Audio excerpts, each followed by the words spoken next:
വേലക്കാരിയാണോ? അതെ. ആരാണെന്ന് നിന്റെ മുതലാളി വരുമ്പം ചോദിക്കും. പ്രമീള കൊച്ചമ്മയാണോ?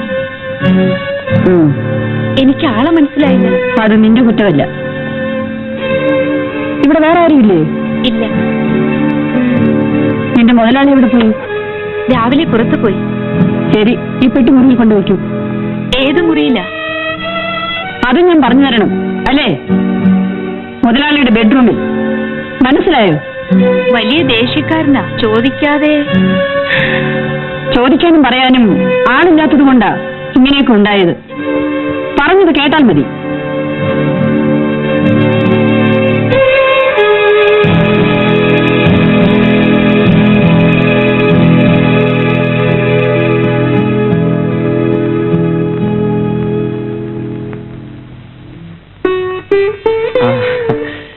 പുറത്ത് കാറ് കിടക്കുന്ന കണ്ടപ്പോ ഞാൻ വിചാരിച്ചു വലിയ മുതലാളി വന്നായിരിക്കുമെന്ന്.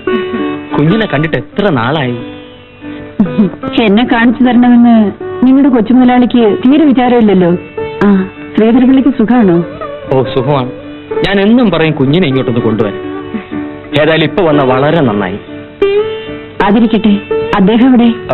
കൊച്ചുമുതലാളി നിങ്ങളുടെ പഴയ കാലമൊന്നുമല്ല. കുറച്ച് പണം കയ്യിലുണ്ടെന്ന് കരുതി എന്തും നടത്തി കളയാമെന്നുള്ള അങ്ങ് മനസ്സിൽ വെച്ചേച്ചാൽ മതി. അതിനിപ്പോ ഇവിടെ എന്തുണ്ടായെന്നാണ് നിങ്ങൾ പറയുന്നത്? ആഹാ, ഒന്നും ഉണ്ടായില്ലല്ലേ? നമ്മുടെ പെൺകുട്ടികൾക്ക് മാനമായി വഴി നടക്കണം. പണ്ട് നിങ്ങൾ പല പെൺകുട്ടികളെ നശിപ്പിച്ച് പഴത്തൊരു പോലെ വലിച്ചെറിഞ്ഞിട്ടുണ്ട്. അത് അന്ന്. വേണമെങ്കിൽ ഇന്നും വായിൽ പല്ല് കടൽ. എന്താ സംഭവം? എന്താടാ? എന്താ കാര്യമെന്ന്? ഇവന്മാരെയൊന്നും കൊച്ചുമുതലാളി കൈവെക്കേണ്ട കാര്യമില്ല. ഞാൻ എന്ത് ഇവിടെ? നിന്നെ പോലുള്ളവരാ ഇവന്മാരെയൊക്കെ വളർത്തിവിടുന്നത്. ഓ, അങ്ങനെ തന്നെയെന്ന് വെച്ചോ. അതിനിപ്പോ എന്തോ വേണം? ഒന്നും വേണ്ട. നിന്റെ ഈ സ്വഭാവത്തിന്റെ ഫലം നീ തന്നെ അനുഭവിക്കും. അനുഭവിച്ചോളാം. പോണം. എടാ പോയിടാ. വന്നാട്ട് പോ.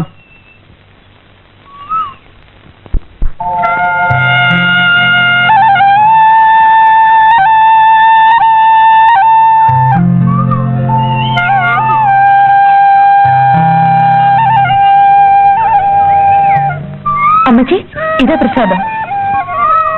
വേണ്ട മോളെ, ഞാൻ കുളിച്ചില്ല. ഇന്നാ മോളെ താക്കോല്. നീ വല്ലതും കഴിച്ചോണ്ടേ പോകാവേ.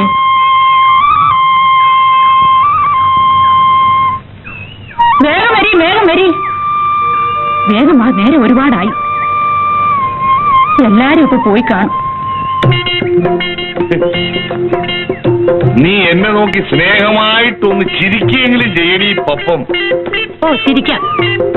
അമ്മ കാശ് വാങ്ങിക്കൊണ്ട് ചെല്ലാൻ പറഞ്ഞയച്ചു. 6-7 കുപ്പിയുടെ കാശുണ്ട്. കൊടുക്കാൻ വേണ്ടി കാശ് കൊടുത്തില്ലെങ്കിൽ അമ്മ വീട്ടിൽ കയറ്റുകയില്ല. ഞാൻ കേറ്റാം എന്റെ വീട്ടില്. എന്താ? 1 രൂപയ്ക്ക്. 1 രൂപയ്ക്ക്? ആ, 1 രൂപയ്ക്ക് തരാം. പക്ഷെ മണപ്പിക്കാനേ വരൂ.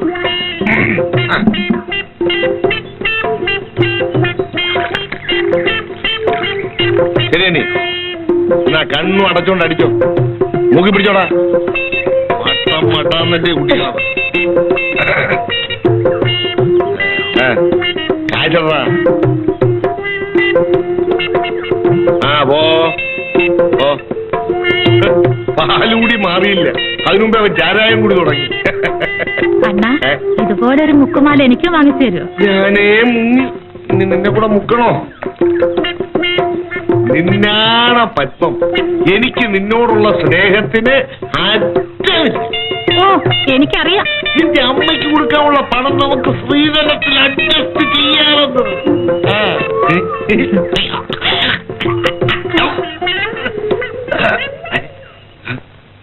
ഞാൻ ഇനി വരുന്ന പറ്റൂല. ചായക്കടയിലോട്ട് പോവാ.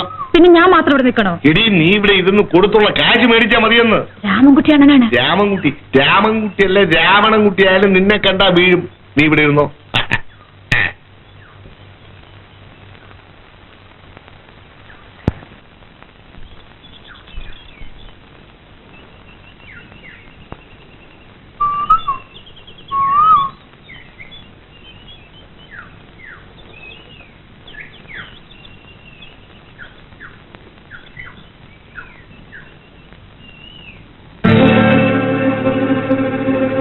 എവിടെ നില്ല? എടീ, കൊള്ളാം, നല്ല സ്വഭാവം. എനിക്ക് പോകണം. എവിടെ പോകുന്നു ഇത്ര അത്യാവശ്യമായിട്ട്? ഇഷ്ടമുള്ളിടത്ത്. 10ാം ക്ലാസ് 3-4 തവണ ആയല്ലോ, ഇനി അങ്ങ് നിർത്ത്. എന്റെ കാര്യം ഞാൻ നോക്കിക്കൊള്ളാം. ആ അത് കൊള്ളാം. നീ തലേ പൂവും വെച്ച് കാര്യം നോക്കി നടക്ക്. നിന്റെ തള്ളയുണ്ടല്ലോ, ആണ്ട് എസ്റ്റേറ്റ് കുറച്ചോണ്ട് കിടക്കുന്നു.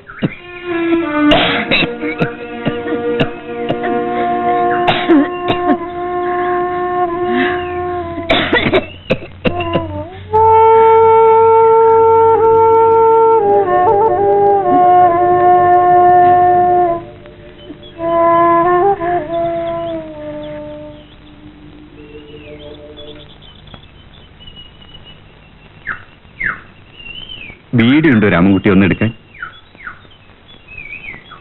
രാമൻകുട്ടി, ഈ പ്രായത്തിലെ ഇങ്ങനെ നോക്കി നിന്നാലും തലക്ക് പിടിക്കും. മനസ്സിലായില്ല. ഞാനിപ്പോ ഇനി അത് മനസ്സിലാക്കി തരാൻ നിന്നാലും നിന്റെ തലേ കേറില്ല. ആ ഒരു ബീഡിന്റെ അകത്ത്.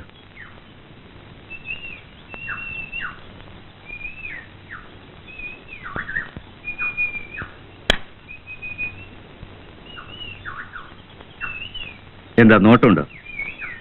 ആരെ? ഹ, അത് കൊള്ളാം. ആ പോയ പെണ്ണിനെ, ലക്ഷ്മി അമ്മയുടെ മകൾ ശാലിനിയെ. ഇല്ലെന്നില്ല. വളർത്താനോ അതോ കൊല്ലാനോ? ആ വളർത്താൻ തന്നെ. എങ്കിൽ ഇങ്ങനെ നോക്കി നിൽക്കാതെ 4 പേരറിഞ്ഞ് താലി കെട്ടണം. ആ ലക്ഷ്മി അമ്മ 100 വട്ടം സമ്മതിക്കും. അവളൊന്ന് സമ്മതിച്ചു കിട്ടണ്ടേ ആശാനെ? ആ അവൾക്ക് നിന്നെ ഇഷ്ടമല്ലേ? അറിഞ്ഞുകൂടാ. ഇഷ്ടമില്ലെങ്കിൽ പെശക. ഒരു പെണ്ണ് ഇഷ്ടപ്പെടുന്ന തരത്തിൽ പെരുമാറാൻ കുറച്ച് പഠിക്കണം. തന്റെ ഈ റൗഡിത്തരം കൊണ്ടൊന്നും അവള് കയറി നിന്നെ പ്രേമിച്ചെന്ന് വരില്ല. ഇങ്ങനെയൊക്കെ നടക്കാനാ എനിക്കിഷ്ടം. സൗകര്യം ഉണ്ടെങ്കിൽ സ്നേഹിച്ചാ മതി, ഇല്ലെങ്കിൽ എനിക്ക് വേറെ വഴിയുണ്ട്. വഴി പെണ്ണിനെ പെരുവഴിയിലാക്കല് തന്നെ. ആ ചിലപ്പോ അങ്ങനെയാവും. ആയിക്കോ ആയിക്കോ. ബീഡിയുണ്ടോ ഒന്നും കൊടുത്താ?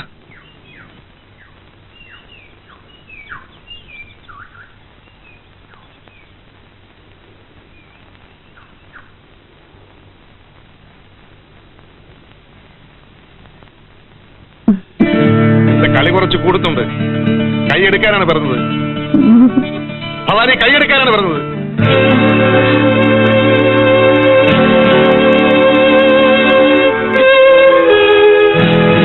ഞാൻ ഭവാനിയല്ല, പ്രമീള, നിങ്ങളുടെ ഭാര്യ. നീ എപ്പോ വന്നു? കുറെ നേരമായി. എന്നിട്ട് എന്തുകൊണ്ട് എന്നെ അറിയിച്ചില്ല?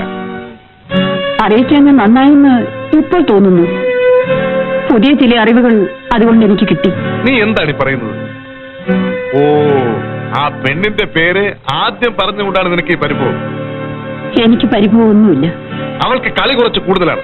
പലപ്പോഴും ഞാൻ ശാസിക്കാറുണ്ട്. എങ്ങനെ എപ്പോൾ എന്ത് ചെയ്യണമെന്ന് അവൾക്കറിയില്ലെന്ന്. അതെനിക്ക് വന്ന് കയറിയപ്പോഴേ മനസ്സിലായി. അവൾ എനിക്ക് എന്റെ പെങ്ങളെ പോലെയാ. വേലക്കാരെ കയറി ഭരിക്കുന്നത് നിനക്കും ഇഷ്ടമുള്ള കാര്യമല്ലല്ലോ. ഞാൻ കുറച്ച് സ്വാതന്ത്ര്യം കൊടുത്തു. നിനക്കത് ഇഷ്ടമില്ലെങ്കിൽ അങ്ങ് നിയന്ത്രിച്ചേക്കണം, അല്ലാതെന്താ? പിന്നെ നീ ഒന്ന് പറയുക പോലും ചെയ്യാതെ പെട്ടെന്ന് എന്താ ഇങ്ങോട്ട് കയറി വന്നത്? അങ്ങോട്ട് വരുന്ന പതിവ് മറന്നിട്ട് കുറെ നാളായല്ലോ. ചേട്ടന്റെ അച്ഛനാണ് എന്നോട് പോരാൻ പറഞ്ഞത്. ഞാൻ അങ്ങോട്ട് വരാതിരിക്കാൻ പല കാരണങ്ങളുണ്ട്. എന്റെ കണ്ണൊന്ന് തെറ്റിയാൽ മതി, കാര്യങ്ങൾ ആ കുഴപ്പത്തിലാവും.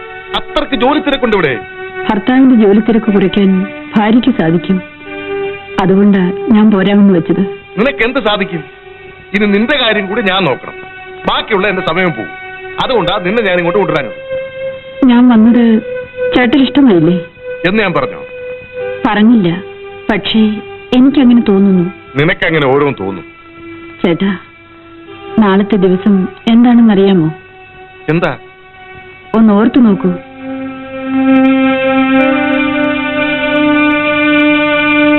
പിടികിട്ടിയില്ല അല്ലേ? എന്നെ വല്ലപ്പോഴും ഓർത്തെങ്കിലല്ലേ ദിവസം എന്തെന്ന് മനസ്സിലാവൂ. നീ കാര്യം പറ. നമ്മുടെ വിവാഹം കഴിഞ്ഞിട്ട് നാളെ 2 വർഷം തികയുന്നു. ഓ, നീ ചില നോവലിലെ ഭാര്യമാരെ പോലെ സംസാരിക്കാതെ. എനിക്കൊന്നും ഇഷ്ടമില്ലെന്ന് നേരത്തെ ഞാൻ പറഞ്ഞിട്ടുണ്ട്.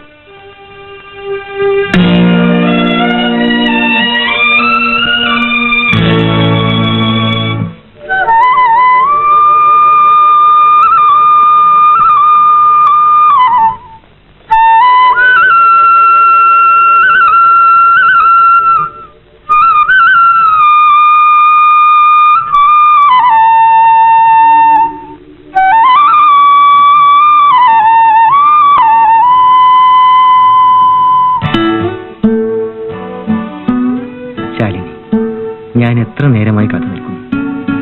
ഞാൻ താമസിച്ചില്ലല്ലോ. താമസിച്ചു ശാലിനി. എനിക്ക് നിന്നെ എപ്പോഴും കാണണമെന്നൊരു തോന്നൽ. ഞാൻ മുന്നിലുണ്ടല്ലോ, കൺകുളിരെ കാണണം. ഉം? സമയമായി. ഇനി എവിടെ കാണും? വൈകുന്നേരം ചേട്ടൻ മേലെ കാവിൽ വരുമോ? ഞാൻ കാത്തിരിക്കും. ഞാൻ പോട്ടെ. ഞാൻ എന്ത് ചെയ്യുമെന്ന് അച്ഛൻ പറഞ്ഞത്? നീ ഒന്നും ചെയ്തിട്ടില്ലെന്നാണോ പറയുന്നത്? എടാ, ഈ എസ്റ്റേറ്റ് ഞാൻ നോക്കിക്കൊണ്ടിരുന്നപ്പോ ഇവിടെ എന്ത് വരുമാനം ഉണ്ടായിരുന്നു എന്നുള്ളത് എനിക്കറിയാം. ഇപ്പൊ എന്ത് വരുമാനം ഉണ്ടെന്നുള്ളത് എനിക്കറിയാം. വരുമാനത്തിനൊന്നും ഇപ്പൊ വലിയ കുറവില്ല പോലെ. ശരിയല്ലേ? നീ എന്തിനാ അയാളോട് ദേഷ്യപ്പെടുന്നത്? നിന്റെ തെറ്റുകൾ മനസ്സിലാക്കി തരേണ്ട ചുമതല ഞങ്ങൾക്കുണ്ട്. എടാ, ചെലവ് ചെയ്താൽ മാത്രം പോരാ, അതിനനുസരിച്ച് വരുമാനം ഉണ്ടാക്കാനും പഠിക്കണം. അച്ഛന് ഇഷ്ടമില്ലെങ്കിൽ ഞാൻ എസ്റ്റേറ്റിന് ചുമതല നോക്കുന്നില്ല. എന്നാണോ ഞാൻ പറഞ്ഞത്? നീ കുറെ നിയന്ത്രണം പഠിക്കണം. മധു, ഞാനൊന്ന് ചോദിക്കട്ടെ, ഈ കഴിഞ്ഞ 6 മാസത്തിനുള്ളിൽ നീ എത്ര തവണ വീട്ടിൽ വന്നിട്ടുണ്ട്? ജോലി തിരക്ക് കാരണം സമയം കിട്ടിയില്ല. ഇവിടുത്തെ ജോലി തിരക്ക് എത്രയുണ്ടെന്ന് എനിക്കറിയാം. നിന്റെ ഭാര്യ വീട്ടിലുണ്ടെന്ന് നീ ഓർമ്മിക്കണം. അത് ഓർമ്മിപ്പിക്കാനായിരിക്കും അച്ഛൻ അവളെ ഇങ്ങോട്ട് പറഞ്ഞയച്ചത്. അതെ, മാത്രമല്ല എസ്റ്റേറ്റ് കാര്യങ്ങളിൽ ഇനി മുതൽ അവൾ നിന്നെ സഹായിക്കും. ബാങ്ക് അക്കൗണ്ട് 2 പേരുടെയും കൂടെ പേരിലായി. നിന്റെ ചെലവുകൾ അവളുകൂടി ഒന്ന് അറിയട്ടെ.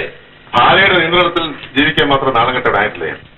എന്നല്ല ഞാൻ പറഞ്ഞത്. അവൾക്ക് നാണക്കേടുണ്ടാക്കുന്ന പ്രവൃത്തികൾ മേലിൽ നീ ചെയ്യാതിരിക്കാൻ. മനസ്സിലായോ? അച്ഛ, ദയവ് ചെയ്ത് അദ്ദേഹത്തിന് ഇഷ്ടമില്ലാത്ത പ്രവൃത്തി ചെയ്യാൻ എന്നെ നിർബന്ധിക്കരുത്.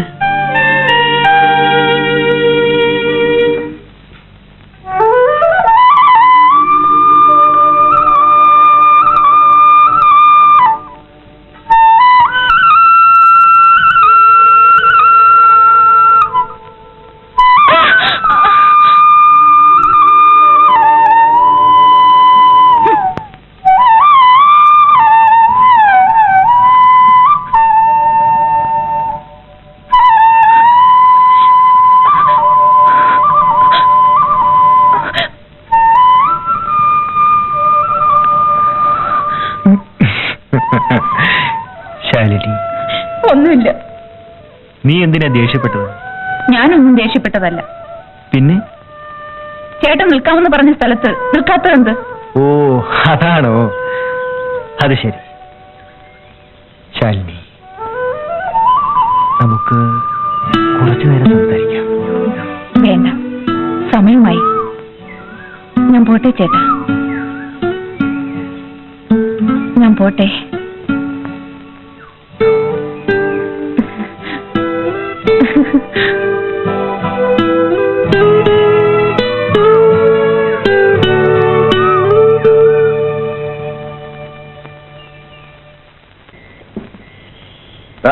എന്തോ കുട്ടമ്പള്ള വല്ലതും പറ്റിയോടാ? ഇല്ലല്ല. ഇതുവഴി പോകുന്നുണ്ടല്ലോ. ഇതിലെ പോയി. പോയോ? 65 പൈസ.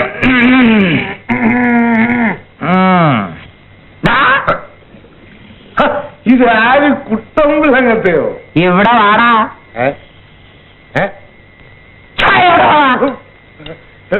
ഇത്ര കനപ്പിച്ചപ്പോഴേ ലാത്തി തെറിച്ചു. ഇത് കൂടുതൽ കനപ്പിച്ച തല തെറിച്ചു. കൊണ്ടോടാ. ഉണ്ടോന്ന് ചോദിച്ചാ കൊണ്ട്.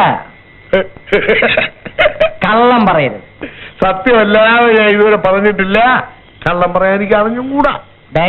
നിന്റെ ഈ വേലകൾ മാത്രം എന്റെ അടുത്ത് വെക്കരുത്. അയ്യോ, ഭൂമിക്ക് ബ്രഹ്മ വെച്ച അങ്ങത്തേക്ക് വേല വെക്കാൻ എന്നെ കൊണ്ട് പറ്റുമോ? അങ്ങത്തേക്ക് സന്തോഷമായിട്ടൊരു ചായ വരാമെന്ന് വെച്ചാ പാലില്ല. പാല് വേണ്ട. പാല് വേണ്ടാന്ന് വെച്ചാ പഞ്ചാര ഇല്ല. പഞ്ചാര വാങ്ങിക്കാൻ അങ്ങോട്ട് പോയപ്പോഴാ അങ്ങത്തേടെ വരവ്. പാലില്ല. എന്തിനടേ പഞ്ചാര? പറഞ്ഞ പോലെ പാലില്ല, എന്തിനാ പഞ്ചാര? അണ്ണാ അങ്ങത്തെ കൊടുക്കട്ടെ. എടാ, പാലും പഞ്ചാര ഇല്ലാത്ത ചായ അങ്ങത്തെ കുടിക്കൂലടാ.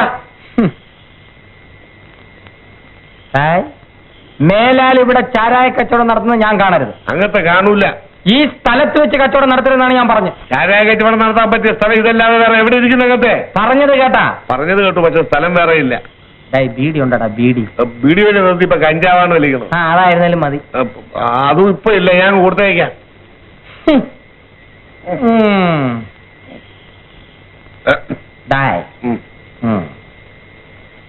പരമ ദരിദ്രവാസി. ഓരോരുത്തൻ കയറി വരും. രാമൻകുട്ടിക്ക് ഇങ്ങനെ ഒരു ആഗ്രഹമുണ്ടെന്ന് എന്തുകൊണ്ട് എന്നോട് നേരത്തെ പറഞ്ഞില്ല? നമ്മൾ രണ്ടുപേരും കൂടി വിചാരിച്ചാൽ കെണിയിൽ വീഴാത്ത ഏതെങ്കിലും ഒരു പെണ്ണുണ്ടോ ഈ എസ്റ്റേറ്റില്? കെണിയിൽ വീഴ്ത്തി കാര്യം നേടണമെന്ന് എനിക്ക് ആഗ്രഹമില്ല കൊച്ചുമുതലാളി. പിന്നെ എനിക്കും അവളെ ഒന്ന് കണ്ടാക്കൊള്ളാവുന്നുണ്ടോ? കൊച്ചുമുതലാളി, ഞാൻ കല്യാണം കഴിക്കാൻ ആഗ്രഹിക്കുന്ന പെണ്ണാവള്. ഓ സോറി, തനിക്കുള്ളത് ഇത്തരത്തിലുള്ള ആഗ്രഹമാണോ? എങ്കിൽ അച്ഛനെ വിട്ട് പെണ്ണന്വേഷിപ്പിക്കണം. അവൾക്ക് എന്നെ ഒട്ടും ഇഷ്ടമില്ല. പിന്നെന്ത് ചെയ്യും? രാമൻകുട്ടി, അവര് തള്ളയും മകളും വലിയ കഷ്ടത്തിലല്ലേ കഴിയുന്നത്. നമുക്കൊരു കാര്യം ചെയ്യാം. ശാലിനിക്ക് നമ്മുടെ എസ്റ്റേറ്റിൽ ഒരു ജോലി കൊടുത്തു കളയാം. കൊച്ചുമുതലാളി, ഹാ, തനിക്ക് പിന്നെ എന്നെ സംശയവും. തനിക്ക് നോട്ടമുണ്ടെന്ന് അറിഞ്ഞാൽ ഞാൻ പിന്നെ അനങ്ങും. താൻ അവൾക്ക് എന്തെങ്കിലും ഉപകാരം ചെയ്താലേ അവൾക്കത് എന്നോട് താല്പര്യം ഉണ്ടാവൂ. എന്താ?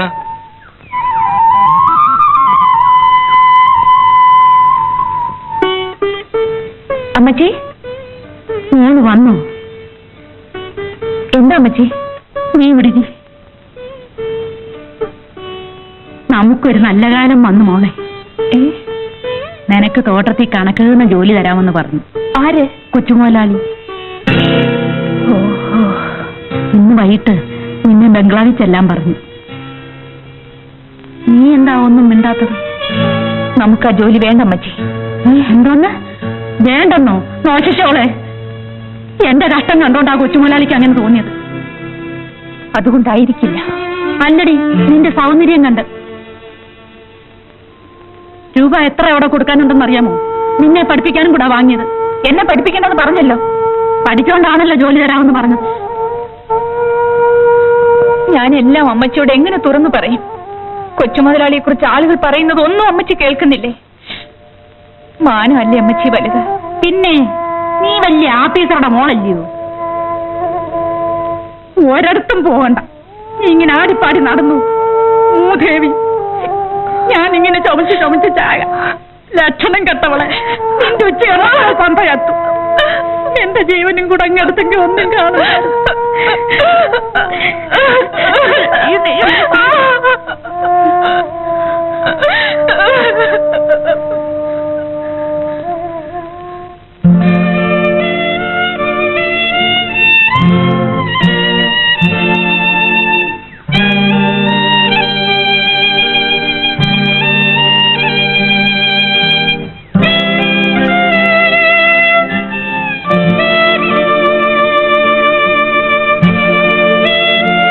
നീ എങ്ങോട്ട് പോകുന്നു? ബംഗ്ലാവിൽ. എന്തിനാ? കൊച്ചുമുതലാളി ചെല്ലാൻ പറഞ്ഞു. കാര്യം? എനിക്കൊരു ജോലി തരാൻ. നിന്റെ അമ്മച്ചി അറിഞ്ഞോ? അമ്മച്ചി തന്നെ എങ്ങോട്ട് പറഞ്ഞയച്ചത്. ഓഹോ, ചെല്ലേ. എനിക്കിവിടുത്തെ ജോലി വേണ്ട. പിന്നെ നീ എന്തിനിവിടെ വന്നു? അമ്മച്ചിയുടെ നിർബന്ധം കൊണ്ട്. മോളെ കൊന്നാലും ഇവിടുത്തെ ജോലിക്ക് വരണ്ട. ലക്ഷ്മി അമ്മയോട് ഞാൻ പറയാം. മോള് വാ.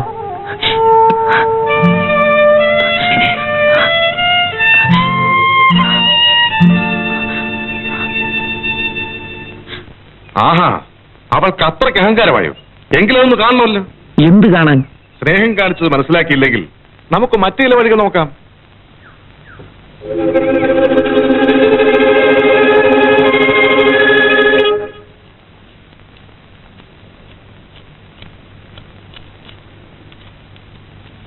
അല്ല, രാമൻകുട്ടിയോ? ഓ, അടിയൻ തന്നെ. വലിയ ആളുകളെ വന്നു കാണണമല്ലോ. മുതലാളി എത്ര നേരമായിട്ട് ബംഗ്ലാവിൽ കാത്തിരിക്കുന്നറിയോ? അവൾ ആ ജോലിക്ക് വരുമെന്ന് തോന്നുന്നില്ല മോനെ. കാര്യം? എനിക്കറിഞ്ഞൂടാ. ഞാൻ എത്ര പറഞ്ഞിട്ടും അവള് കേൾക്കുന്നില്ല. പെമ്പിള്ളാരെ കുറെ അനുസരണയോടെ വളർത്തണം. വലിയ ആൾക്കാരെ മുഷിപ്പിച്ചാലേ വിവരം അറിയും. മോൻ അവളോടൊന്ന് പറഞ്ഞു നോക്ക്. എനിക്ക് വയ്യ. വല്ലവർക്കും ജോലി കിട്ടിയിട്ട് എനിക്കെന്താ കാര്യം? കൊച്ചുമുതലാളി ഒരു കാര്യം പറഞ്ഞു വെച്ചു, അത് പറയാനാ ഞാൻ വന്നത്.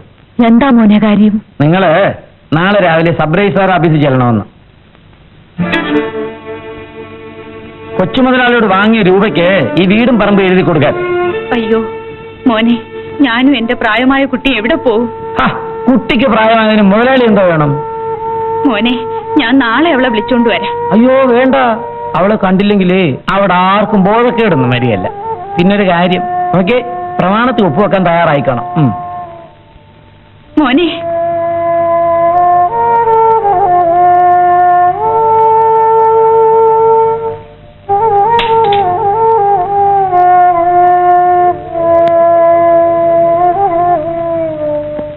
കെട്ടിയോള് വന്നപ്പോ ഈ ഉള്ളവളെ മറന്നു.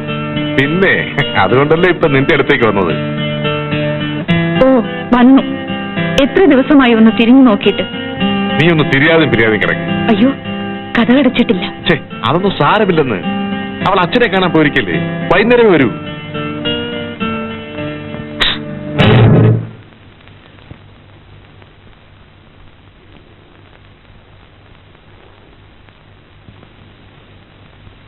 ഞാൻ ഇത്ര പെട്ടെന്ന് വരുമെന്ന് പ്രതീക്ഷിച്ചില്ലല്ലേ? എടീ, വാടി ഇവിടെ.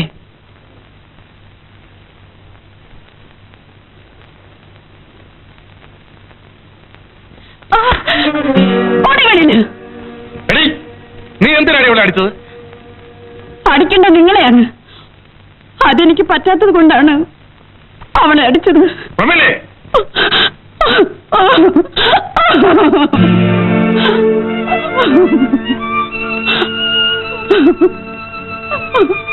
Oh